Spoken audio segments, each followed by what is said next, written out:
আমার বাচ্চাকে তারা একটা ডোনাট পাঠায়, সেই ডোনাটটা খেয়ে আমার বাচ্চা অসুস্থ হয়ে যায়। ডোনাটের মধ্যে কিছু একটা মিলিয়ে দিয়েছিল।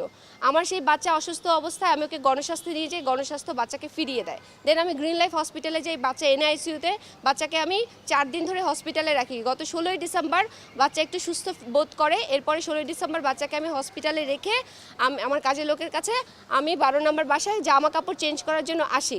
তখন বাচ্চাকে হাসান আরিফ তার লোকজন দিয়ে বাচ্চাকে তুলে এনে এই বাসায় রেখে দেয়। তো সেই 16ই ডিসেম্বর থেকে এরপরে তো হাসান আরিফ 20 তারিখে মারা যান, তারপরে 40-এ হয়।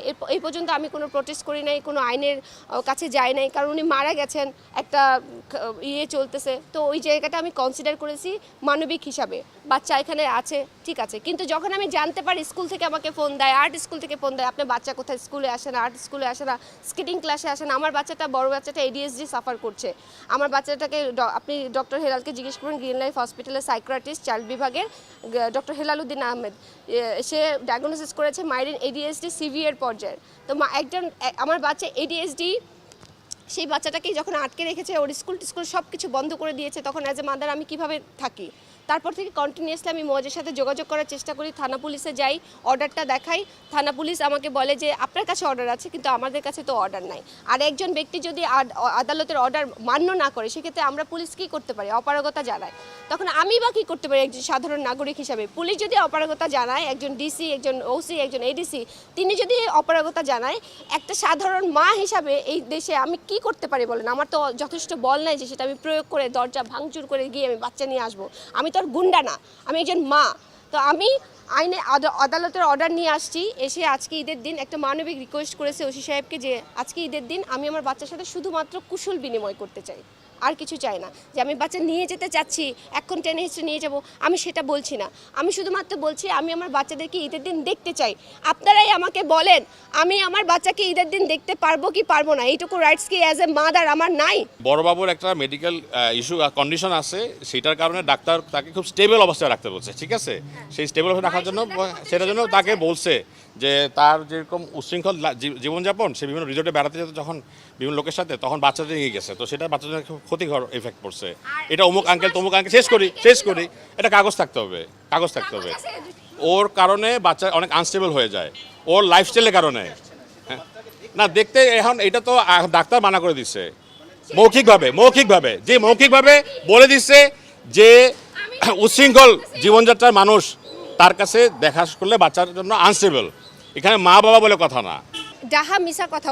ওর কাছে কোনো প্রমাণ দেখাতে পারছেন? ও 20 মাস রিহাবে ছিল। আর এই মেয়েটা প্রীতি কাকি নামে, আমি এই মেয়েটার কথা বলতে চাচ্ছিলাম না, একটা মেয়ে হিসাবে আরেকটা মেয়ের ইজ্জত উন্মোচন করতে চায় না। এই মেয়েটা প্রীতি কাকি নামে মোহাম্মদপুরে ফেমাস।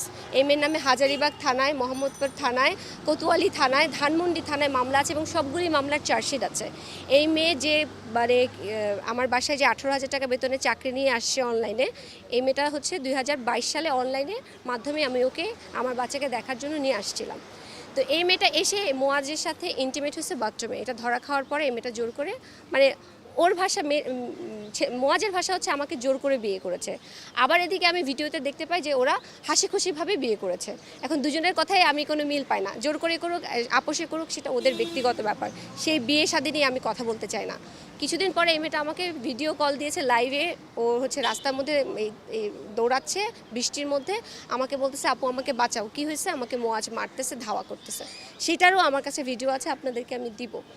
তো আমি ওকে অনেক রকমের সহযোগিতা করেছি। ও মোয়াজ যতদিন রিহাবে ছিল 20 মাস, লাইট হাউস নামে আপনারা যাবেন, ওর ডক্টরের নাম হচ্ছে জসিম। আমি তো সব কিছু নাম বলে দিচ্ছি। জসিম, তিনি হচ্ছে লাইট হাউস নামে উত্তরাতে একটা রিহাব সেন্টার আছে, সেখানে ও 20 মাস রিহাবে ছিল। এই 20 মাস এই মেয়েটাকে হাসান আরিফ আলাদা একটা বাসা করে রেখে দিয়েছে, এবং আমি এই বাসায় ছিলাম, এবং এই মেয়েটা কোথায় থাকতো, কীভাবে থাকতো আমি জানতাম না। এরপরে এই মেয়েটা ওই যে ইয়া বাবা খায় এবং বিক্রি করে, ওর একটা পার্সোনাল ব্রোথেল আছে, সেইখানে ওরা কিছু একটা হাঙ্গামা করেছে। যেই ক্লায়েন্টকে নিয়ে আসছে সেই ক্লায়েন্টের এই মেয়েটা গাড়ি ভেঙে দিছে। এরপরে এই ছেলে আওয়ামী লীগের নেতাকর্মী নিয়ে এই মেয়েকে মেরে হাত পা ভেঙে দিছে। যখন এই ঘটনাটা ঘটে তখন আমি বেলজিয়ামে, ব্রাসেলসে। আমি জানতে পারি, যখন আমি ব্রাসেলস থেকে প্যারিসে যাই, তখন আমি জানতে পারি যে প্রীতির সাথে এই ঘটনা ঘটেছে এবং প্রীতি হসপিটালাইজড। অ্যান্ড দেন আমি ওকে ফোন করি, ওকে ওই সমস্ত কথাগুলো রেকর্ড আছে, আমি সব আপনাদেরকে দিব। এই মেয়েকে আমি তখন হেল্প করি এবং হাসান আরিফকে বলি যে ওকে জানি দেখা হয়, অ্যাটলিস্ট ও তো এই বাড়ির বউ, এই মেয়ে সব জায়গায় বলে বেড়াচ্ছে আমি হাসান আরিফের ছেলের বউ, তাহলে এই মেয়েকে জানি দেখা হয়। তখন হাসান আরিফ কিন্তু এই মেয়েকে 20,000 টাকাও দিয়েছে। তাহলে আমি যদি মানে ওই মেয়েকে মারি, তাহলে তো তখনই আমার নামে মামলা করা উচিত বা কিছু করা উচিত। এখন মামলা করছে, তারপরেও এটা পিবিআইতে দিছে। পিবিআইতে গিয়ে এই মেয়ে নিজে, এই মেয়েকে যখন আমি সাহায্য করছিলাম, মোয়াজকে মারতেছিল, এই মেয়ে নিজে পিবিআইতে গিয়ে বলছে যে আপু বাংলাদেশেই ছিল না, বিদেশে ছিল, আপু এটার সাথে জড়িত না, এর সাথে জড়িত যারা তাদের নামও বলেছে। এরপরে পিবিআই এটা এফআরটি দিয়েছে যে আমার নামে কোনো রকম কোনো অভিযোগ পায় নাই। এখন আবার সেই জিনিসটা নিয়ে প্রিন্ট করে আপনাদেরকে দেখাচ্ছে। কিন্তু আমি তো আজকে এই বিষয় নিয়ে আসি নাই, ওর নামে আপনাদেরকে একটা ব্লেমও দেই নাই, কিছু বলি নাই, ওর বাবার নামেও বলি নাই। কিন্তু ও নিজেই বলল আমার বাবা মরে গেছে, নাই তাতে কি হবে, তার ক্ষমতা কিন্তু রয়ে গেছে। আমার কথার সাথে সত্যতা পাচ্ছেন, হাসান আরিফ যে মরে গেছে এবং তার ক্ষমতা রয়ে গেছে, এবং পুলিশ আমাকে সহযোগিতা না করে পারপিটারকে সহযোগিতা করছে ওখানে গিয়ে। তো এবং এটা নাকি ভুয়া, হাইকোর্টের অর্ডারটা নাকি ভুয়া, এটা নাকি কাজে লাগবে না। এনআইএচ সাহেব যে অর্ডারটা দিয়েছে, এনআইএচ সাহেব পালাই গেছে, তো পালাই গেছে অর্ডারটা ফালতু হয়ে গেল। তাহলে তুমি আদালতে যাও যে অর্ডার, এনআইএচ সাহেব পালাই গেছে, নতুন করে অর্ডার চাই, তুমি একটা অর্ডার দাও। বাচ্চা রিলেটেড কোনো অর্ডার আপনাদেরকে দেখাতে পারছে? বলেন, পারে নাই। আমি তো দেখাতে পেরেছি যে বাচ্চা রিলেটেড, আমি বাচ্চাকে দেখতে আসছি, সেই বাচ্চা রিলেটেড অর্ডার আমি হাতে নিয়ে আসছি। আমার কথা কি সত্যতা পেয়েছেন? ও কি বাচ্চা রিলেটেড একটা অর্ডার, একটা বাক্য দেখাতে পেরেছে? দেখাতে পারে না, জোরপূর্বকভাবে বাচ্চা আটকে রেখেছে। এখানে তো সত্যতা পেয়ে গেলেন।